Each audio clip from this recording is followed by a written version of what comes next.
all surgical tools? Is that what that is? Different things?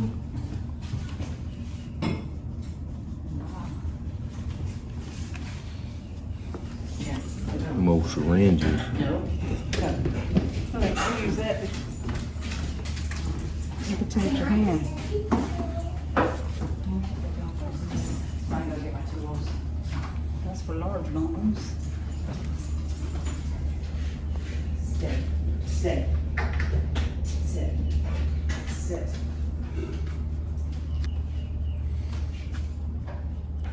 Says this is what? The morgue? This room was for terminally ill soldiers. The old candle holder. Did you see the wheelchair? Yeah, that's what I was telling you.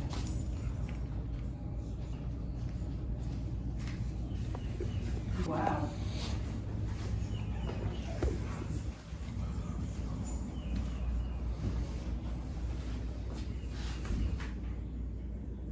You ever picked up one of them old prosthetics? They're heavy. Extremely heavy.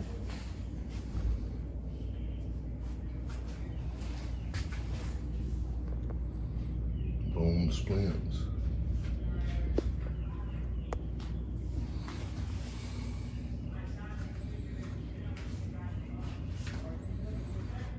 Okay, I see. They put it in there. Strap it to your arm. Yeah, and then the other ones are strapped to your leg. It ain't not what it is now. It's screwed on.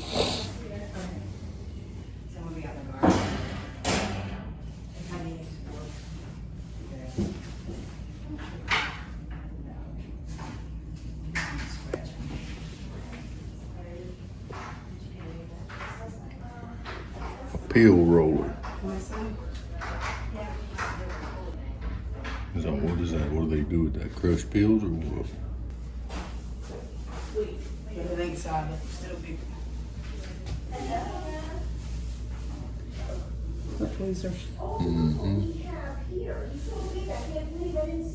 Pigs. Oh, it says, okay, that says a cataract removal. That's how they took cataracts off your eyes. Oh, no.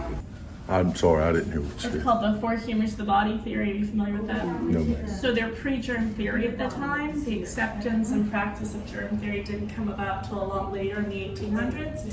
So for nearly 2,000 years, this was the belief system of most people. And basically the idea was that you have four fluids in your body that you have to keep it balanced. They were yellow bile, black bile, blood, and fluid. With an excess, you purge. Thank you.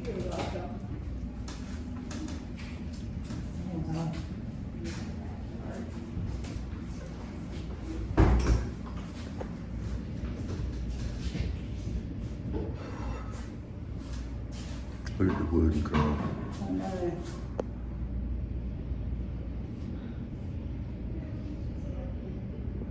Life, but I do want to welcome you to the Royal Hospital of Our Lady of Guadalupe. My name is Katie. I'll be your guide today. Before I do talk to you about the surgery, and the second Spanish period here in Florida was 1784 to 1821. And originally the hospital, it was actually a complex. It was 3 buildings. And across the street that way is where Hospital West would have sat.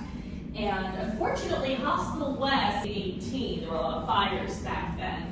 Before that, though, that's where surgeries were performed. That building held an operating room as well as a medical treatment room. Now, this building that we're currently in, this is reconstructed, but it does sit upon the footings, the foundations, and the site of where Hospital East would have been. And what Hospital East was basically the recovery ward for those soldiers coming in from surgery from across the street. When that burns down in 1818, well, this became the sole hospital on the street. And I have read that at that point in time, it held about 30 patients or so, but originally it was just a much longer structure.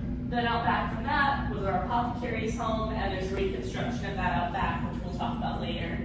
One thing I want to mention, this is pretty pertinent throughout, up until that point in certain areas, anybody could hang up a sign advertising that they're a physician and start performing surgeries, no formal education required, which is pretty unsettling when you think about it today, but luckily for us, licensing's in place, we tend to be in good hands, and likewise was true for the Spanish at that time.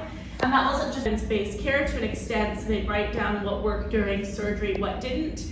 and they're washing several times a day. And as we know, especially recently, that's still very important to do. The Moors are doing that more for cultural reasons. Many of them were of the Islamic faith, and it looks like horsehair.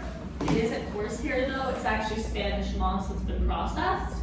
And they processed that by boiling it in water until the sugars were drowned. They would dry it out, comb it out, then stuff the mattresses with it. And then, after each patient had left, what they would do is they'd empty the contents of the mattresses, burn them, wash the outer covering, and restuff it for the next soldier coming in. Another thing they did to the beds is they number them, so anything the patient may have read. Any other questions about anything at all? Well, if you guys would like to, you're more than welcome. Yeah. Tells you just how far medicine has come. Thankfully, probably mostly the anesthesia, huh? Yeah, I couldn't, And then beds look like that would be very uncomfortable.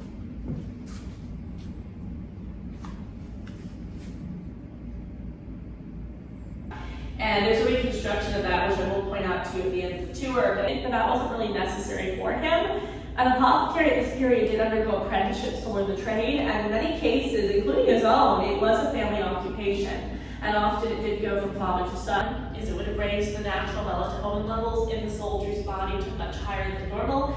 So he's very tired, very groggy, ideally he's going to fall asleep. And of course, as you rest, that helps the healing process. Now, valerian root is still around today. It's actually used in many of the same things I mentioned, like teas, but it does have some side effects and some downfalls.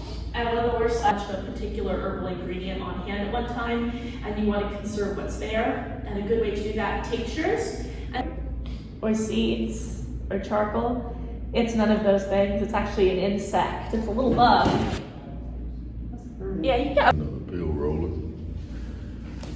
What? That's another pill roller. It's because how bugs make it turn red like that. It's really red color too, ain't it? Cinnamon. Cloves.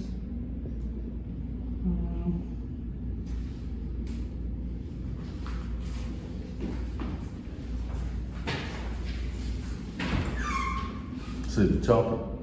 that's a tablet. So I guess back in times, the pill roller comes later. That's more mid-1800s, and that was a more accurate way to cut, roll, and measure pills. This is early on with the tablet. You can maybe take things like ginger or just your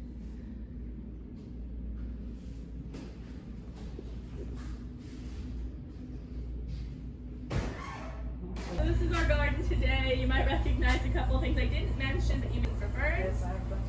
There's another variety that's good for digestive issues. However, the one that's good for sunburn is toxic, so make sure it's not the one you're taking. It's a sedative, good for anxiety, also good for blood pressure. Now, in its case, it's the stems, the leaves, and the roots. Coincidentally, this has red flowers as well, but they're not medicinal.